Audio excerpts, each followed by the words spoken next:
तो आइए हम आज बताते हैं आपको शून्य अवयव किसे कहते हैं। शून्य अवयव उसे कहते हैं जो एक m बाई n का मैट्रिक्स हो और जिसमें जो भी एलिमेंट हो ना जिसके इसके अंदर ये जो वो सब क्या हो शून्य हो उसे हम कहते हैं शून्य अवयव जीरो मैट्रिक्स और इसे हम ओ से सूचित करते हैं। अब इसके बाद हम आपको बताएंगे वर्ग अवयव। वर्ग अवयव कहते किसे हैं, वर्ग अवयव होता क्या है। तो मान लीजिए एक m बाई n का क्या है मैट्रिक्स है, m बाई n का एक m बाई n का मैट्रिक्स है मतलब अवयव है। एक m बाई n को हम मैट्रिक्स को क्या कहते हैं, को वर्ग अवयव कहते हैं, वर्ग अवयव कहते हैं, वर्ग अवयव कहते हैं। कहते कब है, जब जब यानी मतलब जब जब जब आपका m बराबर क्या हो n हो, m बराबर n हो, m बराबर n हो उसे ही कहते हैं हम वर्ग अवयव। जैसे हम आप एग्जाम्पल में देखिए, एग्जाम्पल में हम आपको बताते हैं। एग्जाम्पल मान लीजिए कि a बराबर एक मैट्रिक्स है ए आई जे जो कि कितना 1/1 का है। तो मान लीजिए 0 0 नहीं सॉरी सिर्फ एक ही गुना है क्योंकि एगो ही रो है आई ओ कॉलम में तो एक ही ना होगा, सॉरी। तो ये हो गया आपका, जैसे में देख लीजिए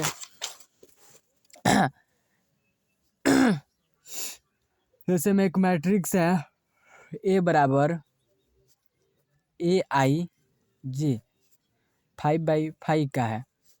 तो आप रचना कीजिए ए बराबर मैट्रिक्स 0 0 0 0 0 0 0 0 0 0 0 0 0 0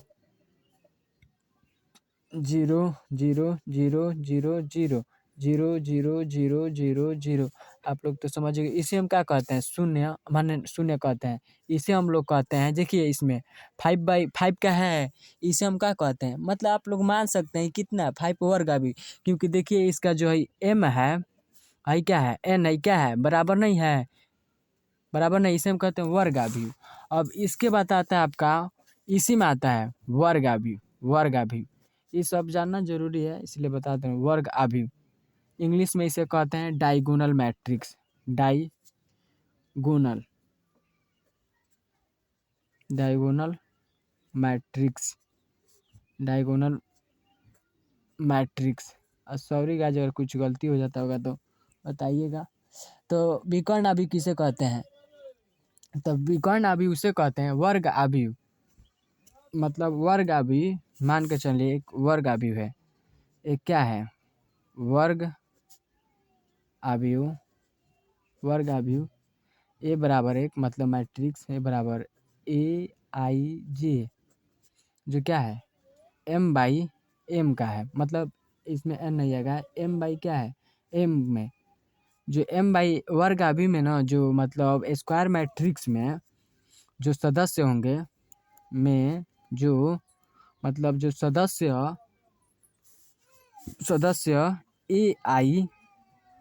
ए आई जे को हम क्या कहेंगे विकर्ण अवयव। एक और मुख्य बात बताता हूँ, आप लोग दिमाग में रखिएगा, इसके बाद बताएंगे। विकर्ण सदस्य, विकर्ण सदस्य मतलब एलिमेंट, विकर्ण सदस्य को कहते हैं, को कहते हैं। इसमें क्या होगा ना, इसमें क्या होगा, जो आई होगा ना वो क्या होगा जे के बराबर होगा, जो आई होगा वो जे के बराबर होगा, उसे कहते हैं विकर्ण अवयव। जो आई का मान होगा वो जे के बराबर होगा। आइए बताते हैं सिंपल एग्जाम्पल में समझिए, एग्जाम्पल से आप बहुत बेहतरीन समझेंगे। मान लीजिए एक मैट्रिक्स ए बराबर है, रचना कीजिए ए आई क्या जे जो कितना 2/2 का है, 2/2 का है। तो आप आइए रचना करते हैं ए बराबर matrix A11 A12 A21 A22 कितने 2/2 का है। तो इसमें जो विकर्ण अवयव होगा ये होगा आपका विकर्ण अवयव, हम इसे ही तो कहेंगे विकर्ण अवयव, इसे ही कहेंगे।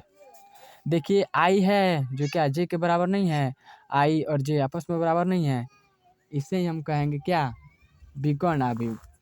जो आई के बराबर होगा किसके, आई के बराबर होगा जे के, देखिए 1 बराबर है 1 के, इसे ही कहेंगे विकर्ण अवयव। एक और समझ लीजिए, जैसे में आपका ए बराबर मैट्रिक्स है, ए आई रचना कीजिए जो कितने बार 3/3 का है, 3/3 का है। तो मैट्रिक्स बनाइए A11, A12, A21, sorry A12 high, A30 हो जाएगा, हाई A22, A23 और A30 sorry guys A31, A32, A33। ये हो गया आपका क्या मैट्रिक्स जो 3/3 का है। इसमें आप देखिए आई बराबर नहीं है जे के, ये हो जाएगा आपका क्या, ये हो जाएगा आपका विकर्ण अवयव, विकर्ण अवयव इसे तो कहते हैं हम विकर्ण अवयव, जिसमें आई बराबर हो जे के, उसे ही कहते हैं विकर्ण अवयव। अब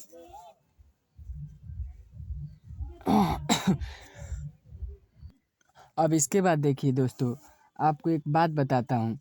हम इसमें भी देखे थे वर्ग अवयव भी देख लिया, विकर्ण अवयव, लेकिन आप याद रखिएगा कि मतलब विकर्ण अवयव उसे भी कहते हैं जिसका आई तो बराबर हो जे के, लेकिन मतलब उसे भी कहते हैं ना जो वर्ग अवयव होगा ना, वर्ग अवयव एम बाई, इसमें लिखे हैं देखिए एम बाई एम को हम मतलब एक वर्ग अवयव ए बराबर एम बाई एम सदस्य है जे को हम क्या कहते हैं, विकर्ण सदस्य कहते हैं। उसी मतलब जो आई बराबर जे हो, तो जो आई बराबर जे हो ना, इसको छोड़कर बाकी एलिमेंट भी क्या हो यहाँ पर शून्य हो जाए ना, उसे भी हम कहते हैं क्या, विकर्ण अवयव। लेकिन याद एक बात रखिएगा, नोट में आप करके लिख लीजिएगा, ये बहुत इतनी मतलब अच्छा बात है। जितने भी हई मतलब हई जो विकर्ण अवयव आपको बताए हैं, विकर्ण अवयव को हम वर्ग अवयव कह सकते हैं। हई मतलब विकर्ण अवयव को हम वर्ग अवयव कह सकते हैं, लेकिन सभी वर्ग अवयव को मतलब सभी वर्ग अवयव को हम क्या कह सकते हैं, सभी वर्ग अवयव को विकर्ण अवयव नहीं कह सकते हैं, क्योंकि वर्ग अवयव में 5/5 का होगा, 4/4 का होगा, 3/3 का होगा, ये तो अच्छा है। लेकिन जो विकर्ण सदस्य होगा ना, विकर्ण अवयव, वो जितना उसका इथी पर बैठे होंगे वो तो आई बराबर न जे होगा।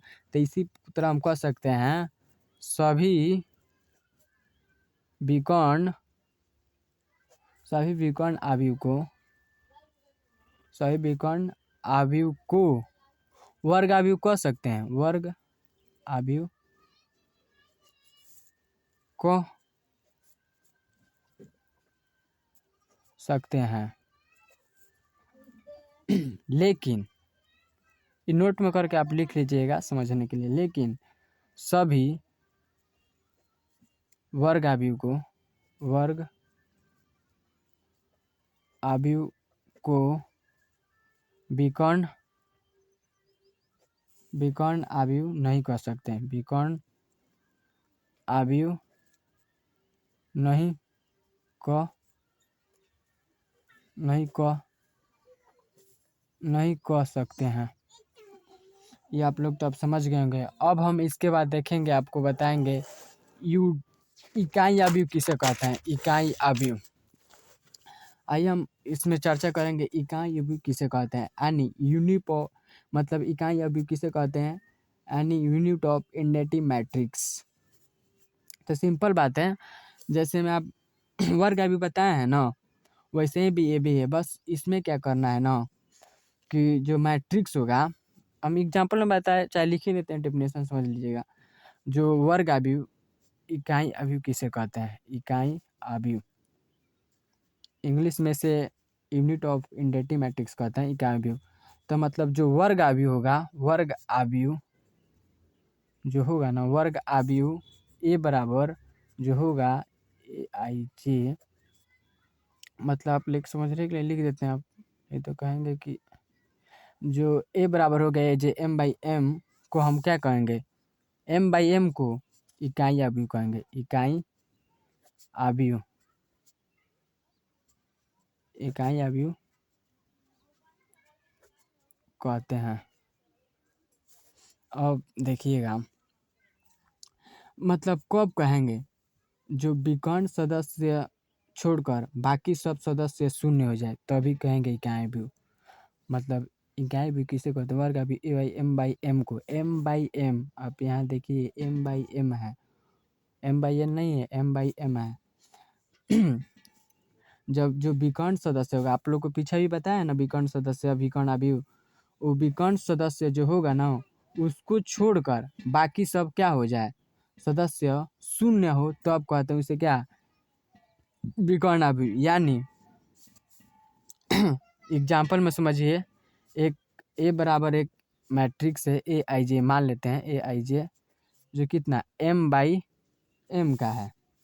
तो मान लीजिए ए बराबर आप एम बाई एम का माना है तो आप इसके इथी पर क्या बैठा दिए, एक हाई जीरो एक, क्योंकि ये एम बाई एम है तो आप देखिए ये क्या है, यही तो है आपका इकाई अवयव। इकाई अवयव इसे तो कहते हैं हम लोग इकाई अवयव। अब आप लोग तो आगे जानते ही होंगे।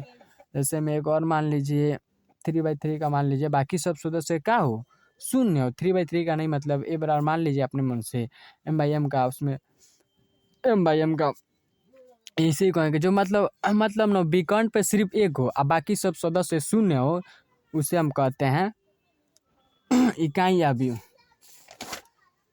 इसके बाद आपको हम बताएंगे अगले क्लास में